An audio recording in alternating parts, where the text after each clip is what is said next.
Okay, so I've installed my new steering box and my wheels are straight, but my steering wheel is pointing at like 1 o'clock. Super annoying. So let's fix it. Here are the tools I recommend. A flexible light with a magnetic base, calipers, you want to measure once, tiny little flathead screwdriver to pop off the MAF sensor, 10mm ratcheting wrench, tiny little ratchet, gloves, a set of sockets. You'll need a 10mm. 5 and a 7 make taking the hoses off easier, but you can use a screwdriver, it's just a pain. You also need a T40 Torx.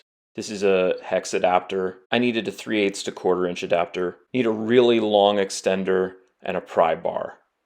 And also an electric ratchet. If you don't have one, you can live without it, but it helps so much. Set up a light with a magnet like this.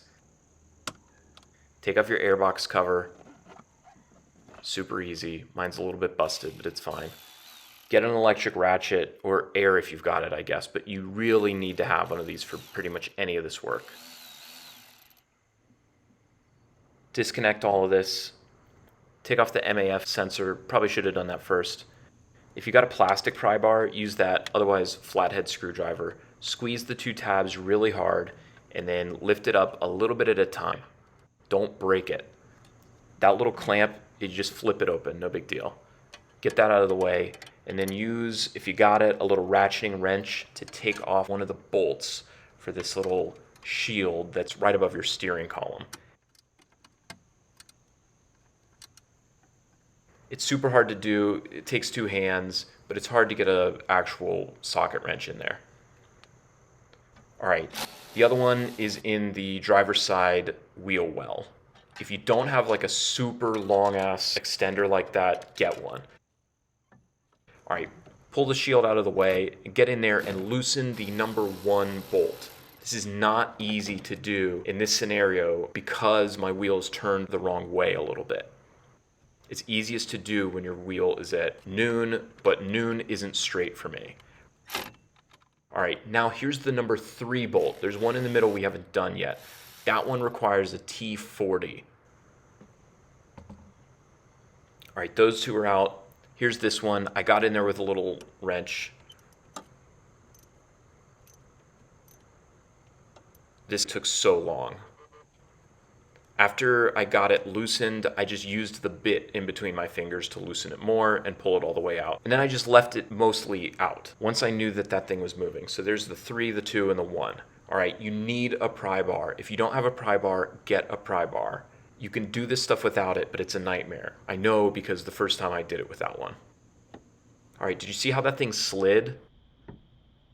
That part of the steering column slides up and down once you have the number 2 loosened. Then you need to pry the column off the steering box. Now turn your steering wheel to noon while it's disconnected. Now we took this off, and in between the last shot and this one, I straightened the wheel to noon.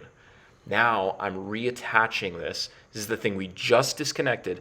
I'm reattaching the steering column to the steering box.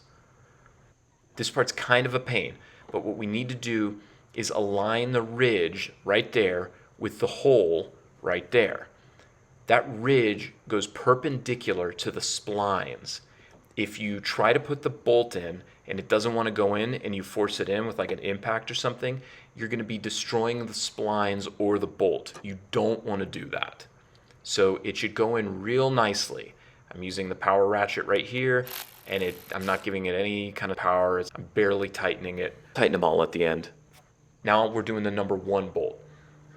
This one, it's not that big of a deal, but I pushed it back and forth trying to make sure that it was really in there, that I wasn't messing up the splines, and yeah. Okay, so first it comes off all the way, and it's a pain. It's like really hard to kind of line it up. Both things are pretty much locked in place, the steering wheel and the column. Then I drop it all the way, which is even worse. So other hand is over there on the left lifting it up. Right hand's trying to get it lined up.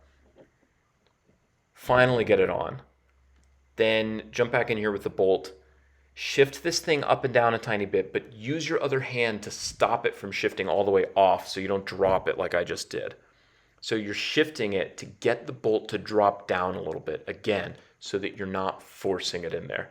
Now, as you'll notice, it's a lot easier to bolt these things in now because now the steering wheel's at noon and that means the steering column's bolts are all facing straight up. So once I get that thing in there, we can drop that long extension down in there and tighten it up real easy. Now we switch over to that T40 Torx and tighten up the center one. So the 1, 2, and 3 bolts are all tight now. Let's put that little shield back in.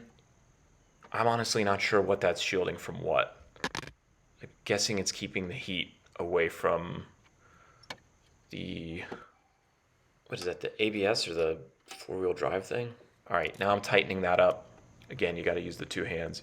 Here, I finger tighten that on there and then throw the ratchet back on, connect your air hoses, reconnect all these.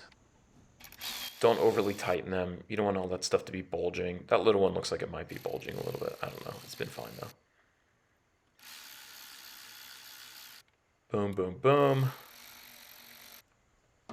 I retighten those once I pull them off a little bit so that they don't fall. All right, then airbox goes on. Click everything in place. MAF sensor on. Cable clamped. Good to go.